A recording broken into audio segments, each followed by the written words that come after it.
Thank you for tuning in to Serves You Right. Today I have something a little different. This is me on a different podcast, Restaurant Rockstars. So you get to see what it's like when I'm in the hot seat.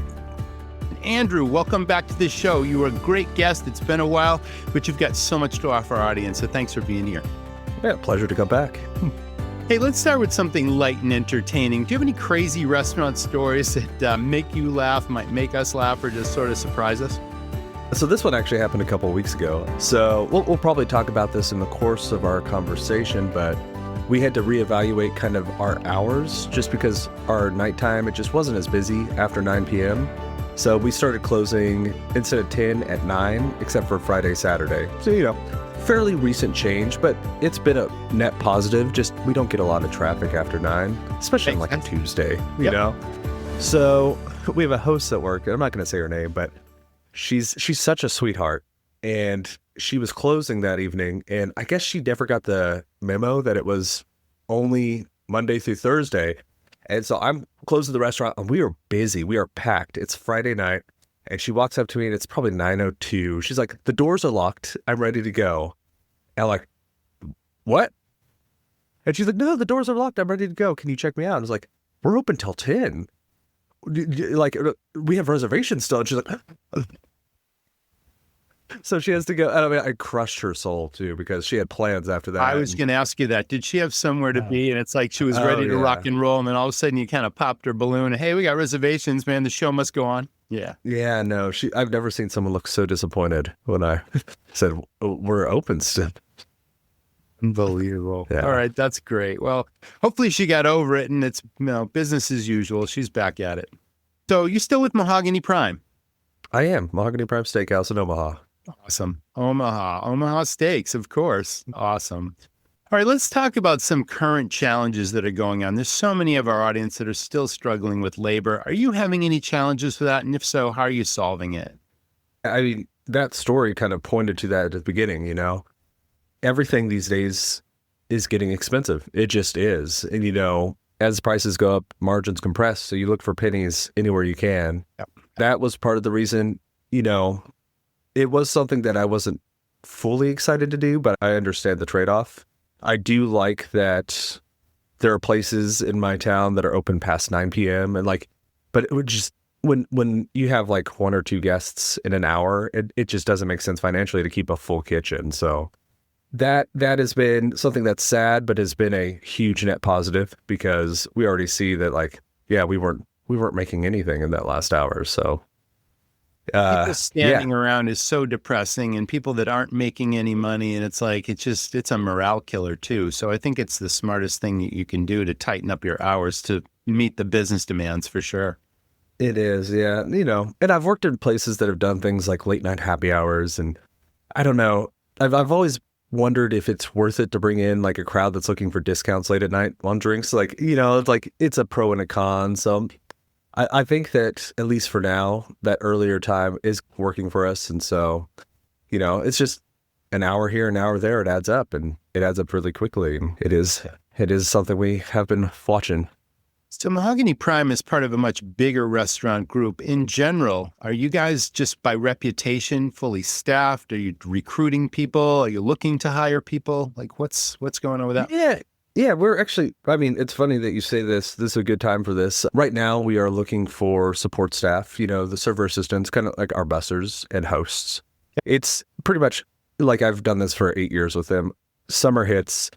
Half the kids that said they were going to be here for forever end up deciding, summer's here, I want to pull back hours, are probably going to put in my notice. So we're always looking for people like that. We're always looking for qualified servers. There are a lot of people that are very enthusiastic, hard workers that are applying, but not a lot of people with wine credentials. And that is something we really look for. Of course. Mm-hmm. We do try to kind of promote from within and get people on the track of server assistant. Maybe you can become a back waiter, run food, maybe become a server from there. But yeah, it's like anything else, any other industry. We just have endless interviews after interviews, and we're still looking, and we actually could use a kitchen guy right now. So we have someone coming to interview tomorrow, and someone leaves, someone's brother has a need for a job. It's the revolving door that are a lot of restaurants.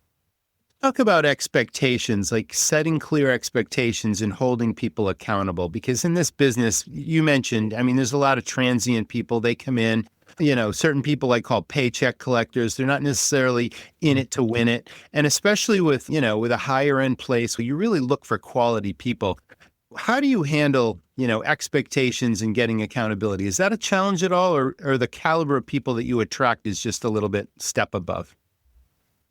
I mean, our system isn't perfect. And I think there's always going to be a question mark because when you have someone new, you just don't really know until they start. I do think that the way we do paperwork does help a lot. So I am always the one who does the orientation for the front of house employees. It doesn't matter if it's a host, a server, a bartender.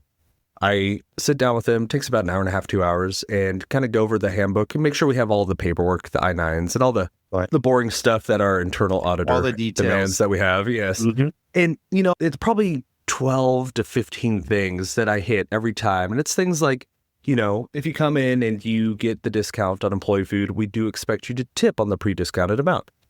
When we're doing testing, if you don't get 90%, you don't continue with testing. And it's those phrases that I'm like, I want to make sure you understand. Are you on board?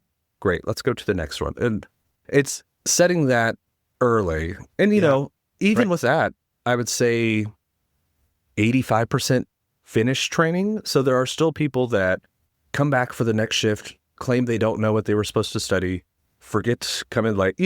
Even with that expectation, it's just, you kind of have to let people show you who they are as soon as possible and believe them after that. You're setting the ground rules early, and then you're holding people to those standards. And I think that's a smart thing to do. It's like you set the stage immediately for what you expect. And then as soon as someone deviates, they might do a great job for a couple of weeks. And all of a sudden, if their performance slides, it's like you got to call them on it, but you also have to remain fair and impartial. You've got some superstar people, I'm sure, but there can't be favoritism, and I'm sure that's part of your style. How would you describe your leadership style, Andrew, in a couple of words? I think a younger me would be surprised to hear me say this, but I would say calm. And so I think I was a very anxious, very stressed young kid. And I always was throughout most of my life, just about grades and doing well. And, the older I've gotten, the more I've realized that, the whole stoic approach of just control what you can and let the other things take care of themselves, it has helped me a lot. So part of this too is I spent about 10 years working very, very heavy, busy bars and a lot of bar well shifts. So there's no amount of chaos that can come my way that I won't be like, okay, I've seen worse than this. I've seen Friday night, 7:00 at the Coyote Cantina in Santa Fe. You got nothing on me. So I think, you need someone who has kind of a emotional, calm, steadied center in the midst of the storm when the storm's happening, because that way you kind of set the tone for the room. And other than that, I would say that I'm very good at writing things down, not forgetting things, setting up systems. Terrible at delegation, but I don't know any person who's ever said they're great at it. Just, there's always that thought in the back of your head, I could do this better, faster. And that's how you get yourself drowned in all these little tasks that you don't need necessarily to do. Right. Yeah. Right. Yeah. And I try to meet people where they are. Cause I also remember when I was a kid, when I was a, dishwasher, when I was a, bar back, I understand you've got high school, you've got all these things, I try to understand and think back to when I was that way. And yeah, maybe I'm a little bit too lenient sometimes, but better that way than the other way, probably. So that begs a question, because I was a big believer in a word empowerment versus delegation. Because I've always believed that anyone can tell somebody what to do or even how to do it. And people are challenged by that, always telling people what to do. But the difference is recognizing talent and maybe an aspiration in someone that really enjoys the business and giving them an additional responsibility if they accept it. And then if they accomplish that challenge, then you give them some sort of an incentive for doing so. It could lead to a promotion. It could be your next leader in the dining room or back bar, or wherever it is. But mostly it's like you give them something to do that takes a little off your plate, and then you give them an incentive or some sort of recognition for doing it. And then they feel like they're accomplished. It gives them something interesting besides the regular gig. And yeah, it's worked really well for me. So that's my definition, and that's kind of my difference there. Let's talk about recognition and rewarding people. Like when someone just does a stellar job, they're a superstar. Is there anything in place at Mahogany Prime or even the larger organization on how people are recognized? Oh, sure. Yeah. So from like the smallest to the biggest, we have every day in our pre-shift meeting, we ended off with, hey, is anyone doing a great job? Any shout outs? And so that kind of lets everyone on the team, it's like, oh yeah, he's doing great. John's doing great. And, back and forth. And it's a little bit of patting each other's back, but you need that. You need encouragement. We have these little cards, we call them golden G's, and they're good for $20 worth of food. And so if a manager notices someone does something really great, or server assistant went above and beyond to get that table set quickly, et cetera, those are just, it's good for chicken strips and fries. Like, heck yeah, you can actually put them together and get like 3 or 4, get a steak, so. And then we have exactly what you'd expect: employee of the quarter, employee of the year, and those come with some financial bonuses too. So it sounds like that creates sort of a healthy, I'm not sure competition is the word, but it's like people are really in it to win it, like I said earlier, and they just want to rise to challenges. And they probably love winning golden G's. Like who wouldn't want those kind of perks? That's interesting. I'm glad you mentioned it. We did a contest. It was about 3 or 4 weeks ago, and we called it Project French Fry.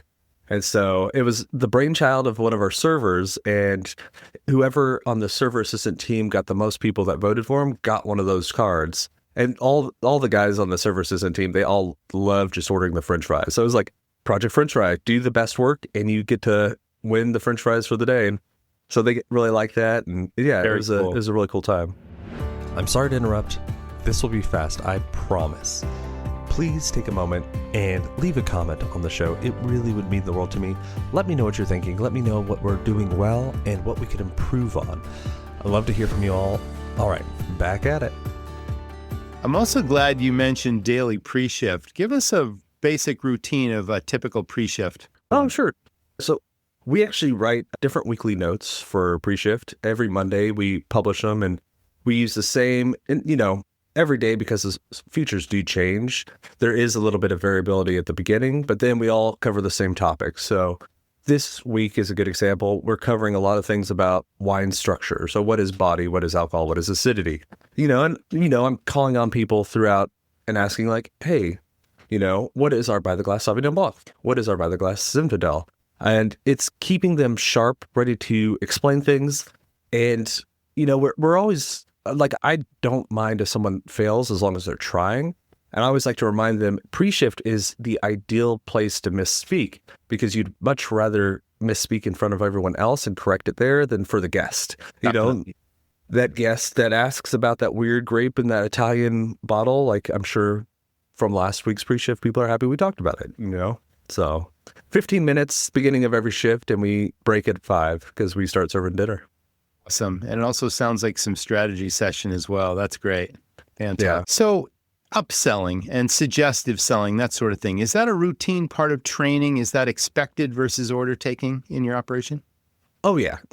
And I mean, we have certain things that are part of, you have to hit these items. So like we have a feature where it's a half pound of Alaskan king crab legs after it's deshelled, 10-ounce lobster, and steak of your choice, although we do recommend like a porterhouse. And knowing that spiel by heart, you can even tell, I'll probably put that on next week's pre-shift. I haven't said it in a while. Cool. Because every person should at least hear about that. It's a good split. It like makes a lot of sense, and it's a good sell for them, So like that is very much part of the structure. But, you have a lot of freedom when it comes to like alcohol, bottles of wine, like, you could very much show up if you didn't care and just take by the glass orders and just like kind of wander through the shift and do okay. But if you have that side hustle of like, maybe I'll get my level 1 Somm, maybe I'll learn about this expensive bottle and have a couple options, like there is also room for salesmanship. So we have kind of like the baseline, make sure everyone's at least hitting the boxes, make sure everyone has the opportunity to hear about what we offer and has the opportunity to buy more if they are interested. but also like the sky's the limit. And it's all about reading tables, of course, and making suggestions the guests will enjoy and appreciate that only enhances the experience. And they don't feel like they're being sold. They're just educated, informed, and entertained along the way. So I'm glad to hear you say that too. We have a rule, which is really important for us, that, if you're telling anyone about something, you need to somehow in that explain the price. And, we have methods for that. Sandwich it in the middle so it's not what you land on. But that's kind of our standard. If anyone's buying something in our restaurant, they need to know the price. Yeah. That's a great addition to that. I totally agree. Let's talk about discipline. There are minor infractions such as, someone is routinely late for a shift. There are major infractions like bullying or harassment or drug or alcohol use on the property, all that kind of stuff. That's a system. Do you run into much trouble with that, or how do you handle like write-ups and discipline and all that kind of stuff? So there are kind of two different tracks. And, I'll start by addressing the second one you brought up. They're like bullying, harassment, alcohol, like those sort of things. Yep. We are an at-will state. And like there are certain things that we term the terminable offenses. And it's like, yes, if you call, no show, we are going to let you go. We just are. Like you should expect that in the industry. If you show up to work and you're drunk, on drugs, dealing drugs, like we have a list, and I think it's like 15, 16 things. And Zero what I tolerance tell everyone, stuff, right? Yeah. Everyone I hire, I'm like, none of these are going to shock you. If you steal from someone, we're going to let you go if we find out. Like none of these are like, whoa, I had no idea. Besides those, I think tardiness is a great example. So if I had someone who's consistently tardy, after I've talked to them, it still happens. We have something that's called a written communication form. I've heard of them in other restaurants. A lot of people call them like process improvement form or communication. And, like they all have different acronyms depending on where you're working. But essentially, it's a paper that says, you've done this. This is what you need to do. And we sit down, the employee and two managers. We usually try to do it like male, female. So there's no like, they called me into a room and it was really intimidating. It's like, no, we're just at a table. We're talking about it. We need to make sure that this can't happen again. And then if it keeps happening, then we have that on file, and it's like, you just can't get here on time. We're going to have to deal with this, And usually that's where it ends, number one. Because usually if you sit down with a manager and it's like, oh, this has become serious enough to talk about, that's usually the end of the line. But, we do have people that keep pushing the line. And after 3, our standard is we have the option of termination. So never pleasant, but necessary sometimes. Guessing this is all up front in your onboarding, and you're making it clear not only the expectations, but the consequences of certain actions and what you expect, right? I would think. Yep. I onboarded someone 2 days ago, and that's why it's all fresh in my mind. It's like, it is in the handbook. And it's just like, this is exactly what it is. Do you understand? Sign the paper. Great. Next. Ongoing. Yeah. So it may happen infrequently, or it may happen every now and again, but challenging guests are part of our business. Those people that push things to the limit, or they're chronic complainers, or they're looking for something for free, or something really did go wrong that was the restaurant's fault. Do you train your team to be the first line of, say, defense in that regard, or do you handle most of those types of complaints when they happen? So I don't personally, but our management team does. And since I'm on that team, I handle my portion. So for front of house, if there's ever someone who complains, like server assistant, host, server, bartender, our standard is, that's horrible. Let me grab a manager just to make sure they hear it. And so they never have to handle those complaints. It is all on the manager level. Okay. And, it is one of those things where like, yes, you do have like, some people are unreasonable, it is hard to deal with, but kind of the mindset I try to go with is, I don't think on average that most people are crazy or, evil or anything like that. What I don't like is not the people that complain, but the people that don't, because I would much rather fix it. And even if a few people get a free ride or a free appetizer or free dessert off that, fine. Like if you are, putting up a fuss and there was nothing that was wrong, you being you is going to be your own kind of retribution. But when I hear someone is upset, someone says something wrong, someone is angry, what I usually hear is like, I didn't feel like I was important enough. to the operation. Like no one saw me. They didn't greet me fast enough, or my food didn't come out fast enough. Like something like I should have had more attention paid to me. And so I always try to go to them first. I always try to figure out what happened. And I always try to figure out like, okay, what can we do? Because I want to make this right. And I always try to go above and beyond. And, it doesn't happen that often. I'm sure there are other restaurants that it happens more often. There's some nights that it happens more often. Some nights the kitchen's backed up and we have to talk to more angry people. And we definitely remember it more because it's easier to remember negative interactions than positive ones. For sure. But, I very rarely will find anyone who's just outrageous. It's usually there's a kernel of truth. And if you just go like a little bit and do your best to take care of them, it usually ends up pretty well. Let's shift gears a little bit. Do you get involved with finances and KPIs and those types of things, inventory, cost controls? Like, what's your role there?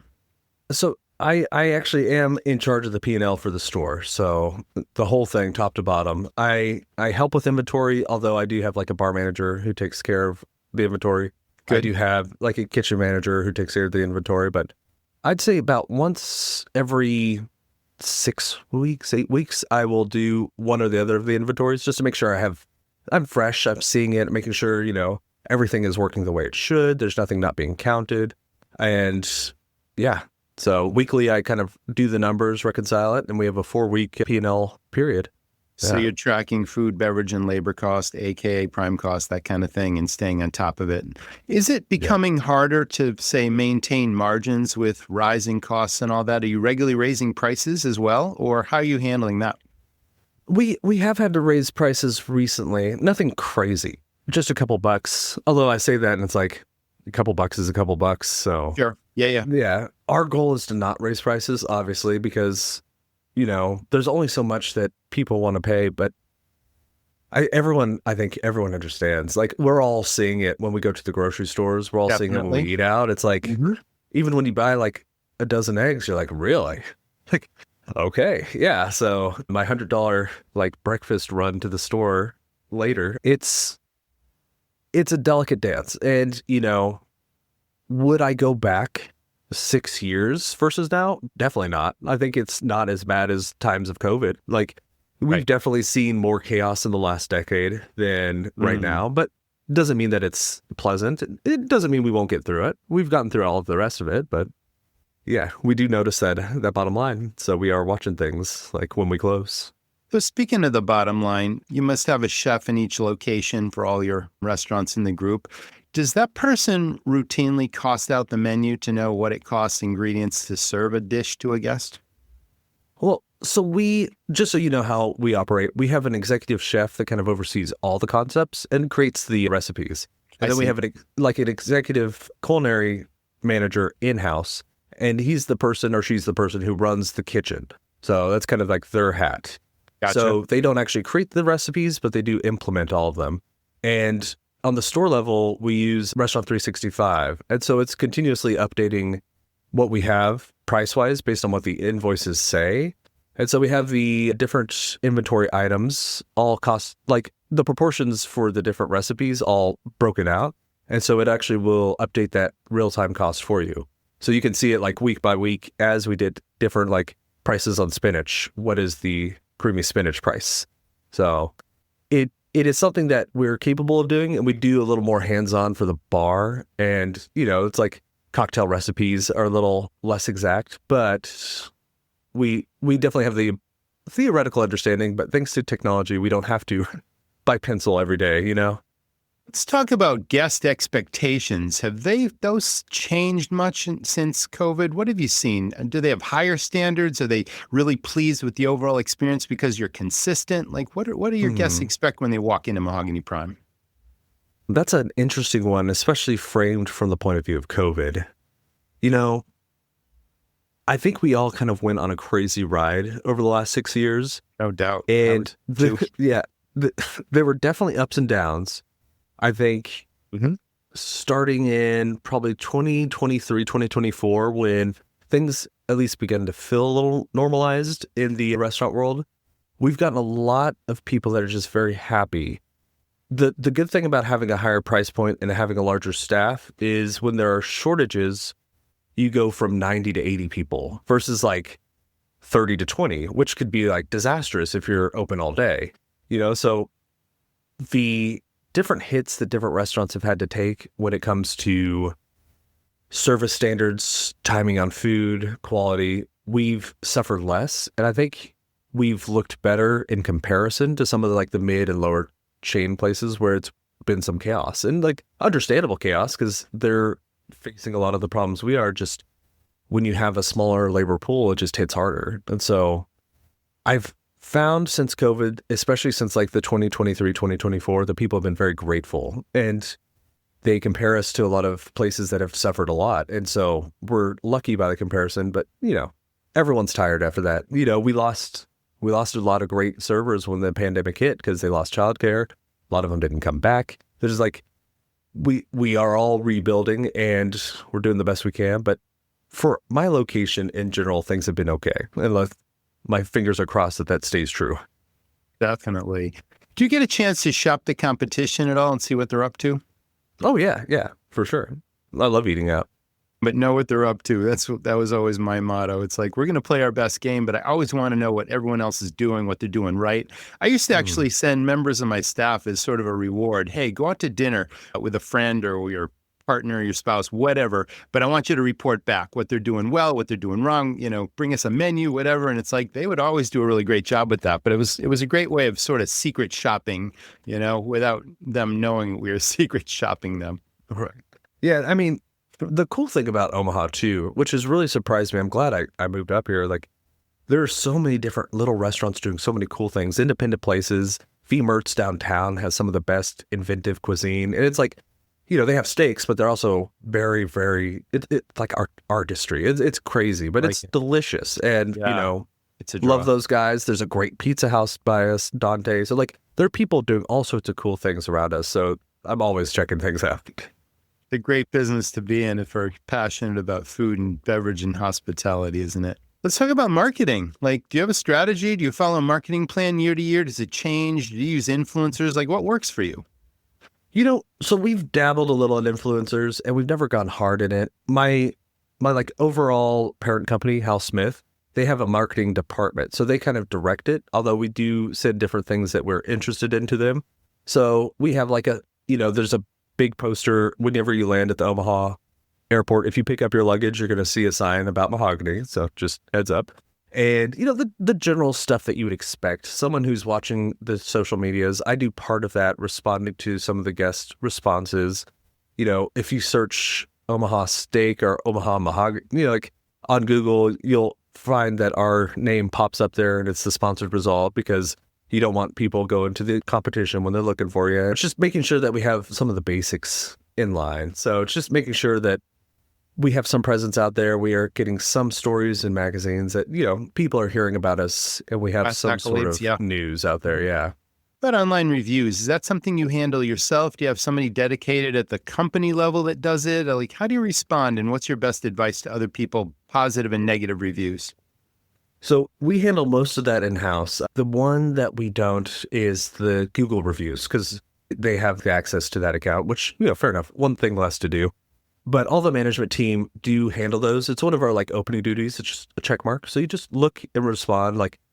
I actually personally handle all the negative reviews because I'm happy to do that. That way my name is in the signature when I talk to them. And, I always, like we were talking about before, I always try to say hey, I see that we didn't maybe meet your standards when say it was a 2-star review with nothing on it. It's hey, I see that, last week we didn't meet your standards.